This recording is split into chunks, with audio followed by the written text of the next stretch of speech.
C'est totalement faux et c'est une infox qu'on entend de plus en plus depuis, d'une part, la pandémie de Covid et d'une autre part, depuis que les États-Unis se sont retirés de l'OMS, qu'ils ont retiré leur financement, c'était en janvier 2025.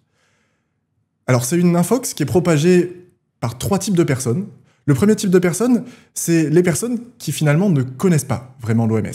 Et forcément, quand on ne connaît pas une organisation mais qu'on sait qu'on y met de l'argent, eh ben on peut se questionner sur est-ce que c'est vraiment utile.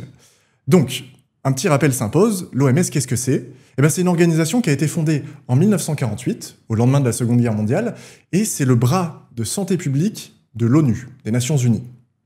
Son rôle, son objectif numéro 1, il est assez simple et concret, c'est la santé comme un droit universel. Pour ce faire, il y a divers programmes sur lesquels l'OMS travaille, donc des programmes d'immunisation, c'est les plus connus dans le monde, avec notamment quelques grands succès, l'élimination de la variole en 1980. Actuellement, avec les programmes de vaccination contre la polio, on est proche de l'immunisation contre la polio également.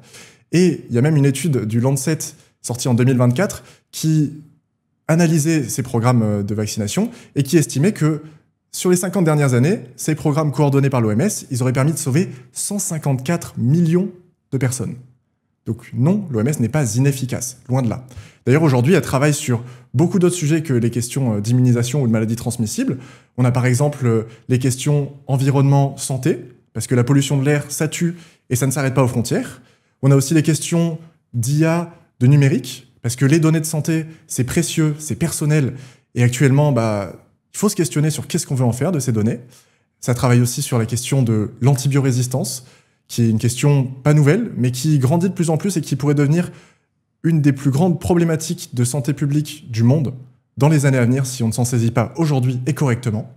Donc l'OMS, ça travaille sur tous ces sujets globaux, mondiaux, internationaux. Ça permet une collaboration entre ces 194 États membres et c'est donc 8000 personnes actuellement qui travaillent au sein de l'OMS, que ce soit des experts, des agents de terrain ou diverses personnes. Le deuxième type de personnes qui considèrent que l'OMS est inefficace, c'est les personnes qui ont compris comment fonctionnait l'organisation, mais qui n'ont pas totalement intégré son côté normatif. Le côté normatif de l'OMS, je m'explique, c'est le fait que l'OMS, ça produit des recommandations d'experts, ça accompagne les États, ça conseille les États sur ce qui serait le mieux à faire sur une question de santé, mais ça ne peut pas forcer les États à le faire. Et ça, c'est bien de l'intégrer parce que quand on voit des situations de la vie réelle, par exemple les crises humanitaires qu'on peut avoir dans certaines zones de conflit, prenons par hasard Gaza, l'OMS, ils aimeraient bien pouvoir amener des ressources humanitaires aux personnes dans ces zones de conflit.